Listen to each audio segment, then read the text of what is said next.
Welcome back. Right now, the Trump administration is facing legal action from several states over an executive order involving transgender members of the military. Last month, some active service members say they were told to self-identify and discharged under the order.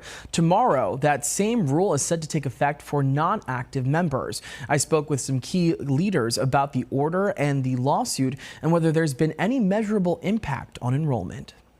I've led supply operations across submarines, aviation and ammunition depots, and joint commands, earning a Navy League Leadership Award and multiple other leadership awards. I've really built a career on readiness, resilience, and results. Blake Dreeman has made it his mission to protect and serve the nation for almost 2 decades, rising through the ranks of the U.S. Navy. Now he and other transgender service members are hoping to keep their place in the ranks despite calls to discharge. I have fought through 4 versions of a ban of some sort, whether that's under Don't Ask, Don't Tell, the first time we changed the trans ban, the second time we had the trans ban, and now this third trans ban. So I've been at this. This is the 4th time I've had policy in the Navy that's tried to get rid of me. In a January executive order outlining the ban, the president wrote, "A false gender identity divergent from an individual's sex cannot satisfy the rigorous standards necessary for military service," citing DoD policy that reads, "Service members are free of medical conditions or physical defects that may reasonably be expected to require excessive time lost from duty for necessary treatments or hospitalization." This time around, the policy is even harsher. Some of them are subject to repayment of bonuses or repayment of money that they get for reenlisting. In May, Secretary of Defense Pete Hegseth released a memo with guidance on the policy issued in Trump's executive order, which states, "Service members who have a current diagnosis or history of or exhibit symptoms consistent with gender dysphoria may elect to separate voluntarily."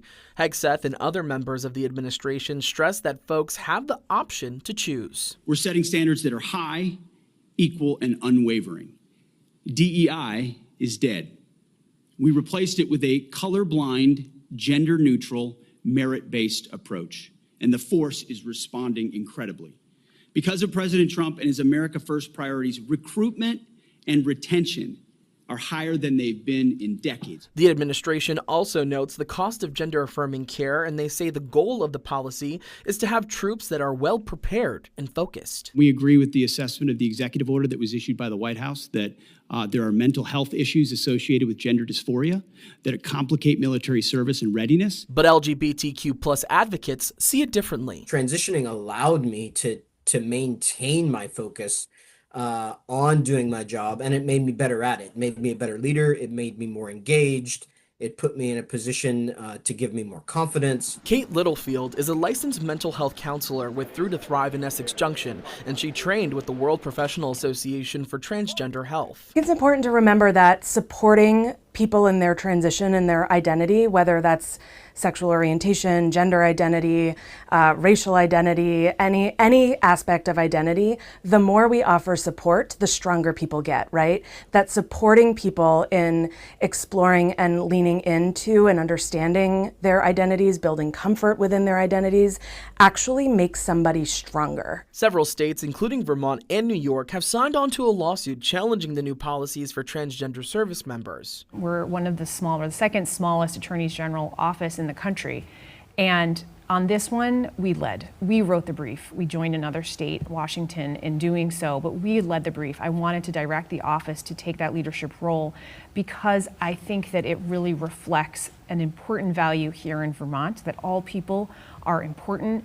All people matter. Oral arguments are scheduled in the coming months, and as a decision is pending on whether the ban can go through, it's prompted Blake and many in his position to think about what's next. Well, I was definitely not interested in retiring. The job that I just came from on the submarine tender was a milestone job that set me up for making Navy captain, and I still had another 10 years that was available to me that I would have happily served, but putting in for my retirement was the best way for me to preserve my benefits and the opportunities of what I've earned so far. I know I can be recalled from retirement as we're shorthanded in my particular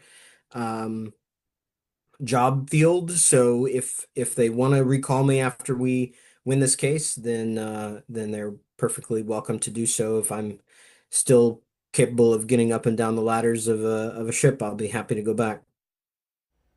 We reached out to the Vermont National Guard, who was unable to give any details on how this could impact their ranks. We also reached out twice to Congresswoman Elise Stefanik, who has been a longtime supporter of military and veteran families across the North Country. Her office did not respond in time for this story. We'll be right back after the break.